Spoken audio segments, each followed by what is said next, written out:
Hey everybody, welcome back. I'm Adam, and this is our 72 Duster. We have a whole series on this car. We've blown this thing completely apart and put new quarter panels, new floor pans, a lot of patch sections, trunk floor, drop-offs, removed stuff, put it back, frame sections, control arm areas, a lot of stuff on this car. If you haven't seen any of that before, if you're new to the channel, make sure you go back in our playlist and check that out. It's a 72 Plymouth Duster rebuild. We're at a point on this car, though, that I have made a mistake when I was putting on the quarter panel. When I was mocking it up, I set the door on it. Okay, that's what you want to do. You want to make sure that everything's falling in line, and then you can even put a fender on it as well, and that'll help bring everything together. Okay, so these are the original doors, so there's nothing different about those. They remain the same other than just refinishing them. Okay. Now the quarter panels, they're from AMD, and they always need a little bit of work in this jam area. I actually had to do both sides this way. I had to put a split down here and close the gap up because there was a major gap up through here, okay? And so we corrected that, and at the time it looked pretty good down here. But something in the cosmos has changed it, and when I go to put this door on with the fender, after we've painted some stuff in there, we have a problem. We have a good gap from about here all the way up. We have a great gap around here. And then on the Mopars, you always have a slightly larger gap on the bottom.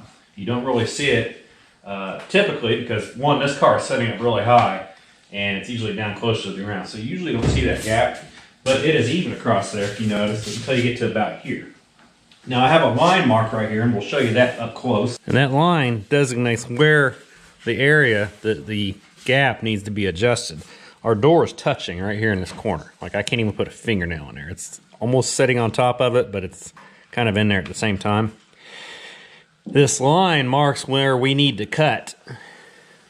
This keeps us from having to cut the door jamb inside the door jamb where we've painted everything.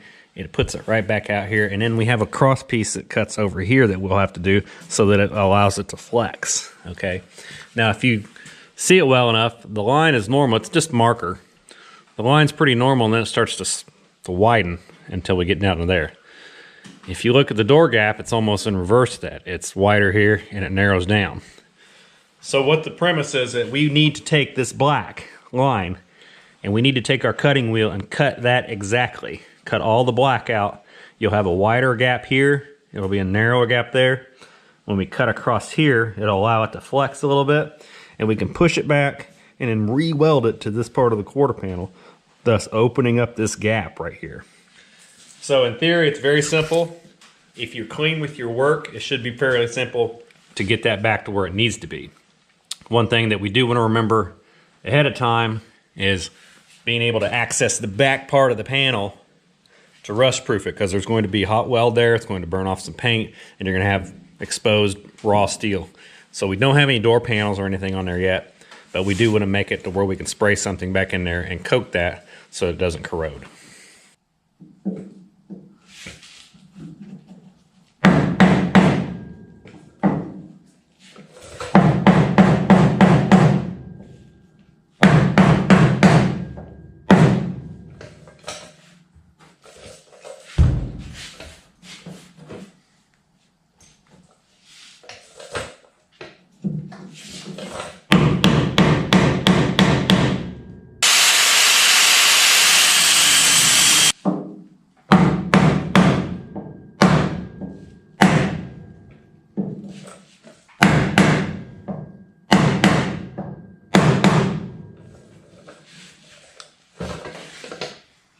See where we're falling here. Just went in a little bit.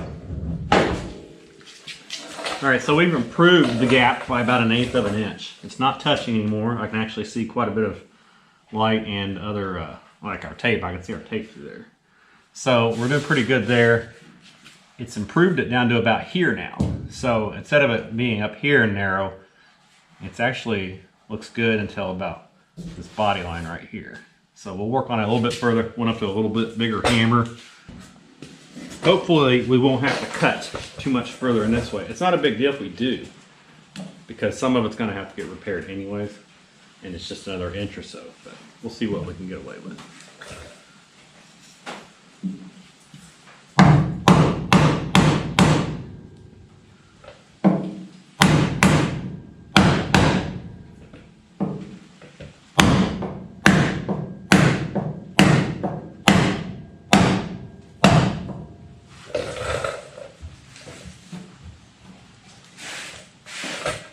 pretty flexible there.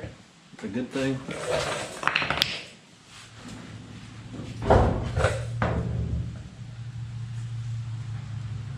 And I'll hit it up here. It looks actually good below that body line now, but the body line itself needs to a little bit of that.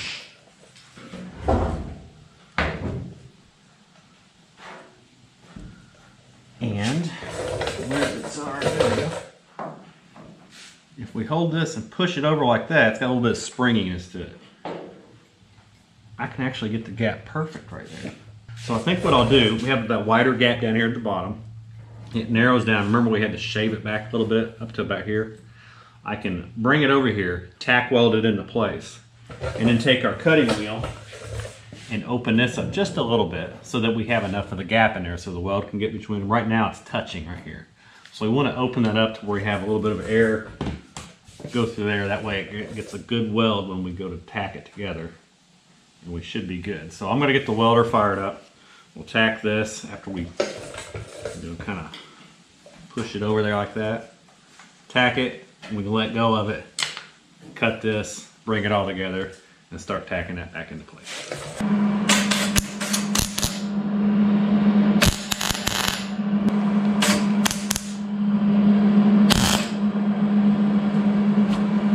Okay, so before I did the tack weld, I went ahead and shaved that. I didn't wait till I tacked that to do it. I went ahead and did that first, and that was from about here to here. So what I have right now is this panel is bumping out from this.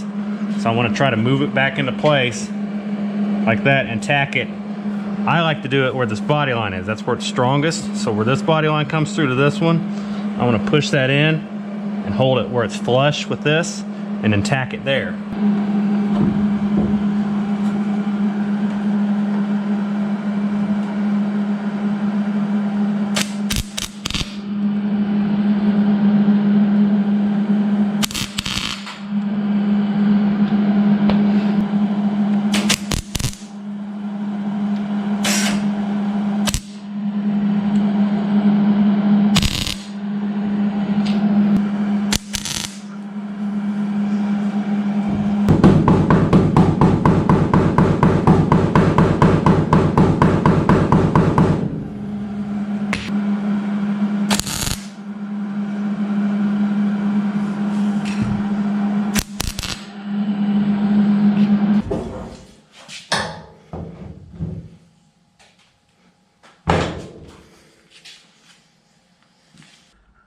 All right, so here's our series of welds all the way from top to bottom. We've stitched it together. Now we're going to go through and buzz this down with a sanding wheel on a grinder disc. And it probably, in between some of these, I think there might be one up here and one about here where we will have a little pinhole from where we didn't get it. Well, you want to smooth this all down. Give it time to cool just a little bit at a time. I'll show you all that. And then we'll go through and touch those up until it's solid metal all the way down through there.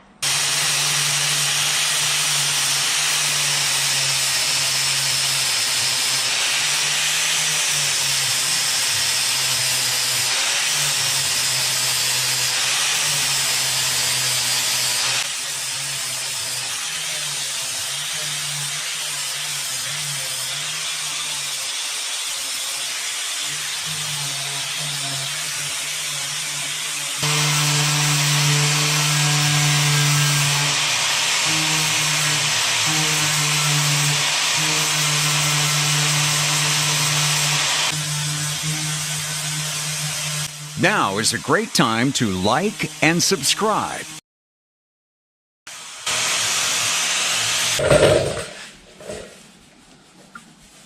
All right, so I took a few swipes of this, just letting it cool between each of those, and feels pretty good. I mean, you would definitely feel it, but that's a lot of, because if you put the straight edge on here, these quarter panels, they kind of drop in just a little bit when they hit the apex here of this corner. So it stands out a little proud right here, and then it kind of falls into it. So if you hold that down through there, it really doesn't catch. So it's below area, but not too much to where it's thin the steel out. So what I can do is I can take our fiberglass lightweight filler, short strand like Duraglass, and we can just put a real thin coat over this. It'll be stronger than regular filler, and we should be in good shape. I will go ahead and tack a couple of these little holes up. It looks like there's about 7 of them.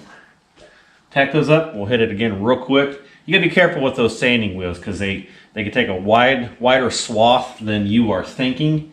And if you're not careful, you will take out this corner and thin it too much, and then it'll make a weak spot. So that's why at the end I was turning it on in, because I'm just trying to get a little bit of detail out of it.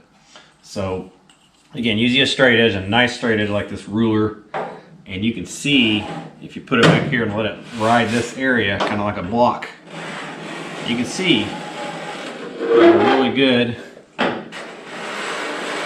If you catch on something, then you know you need to take that little area down.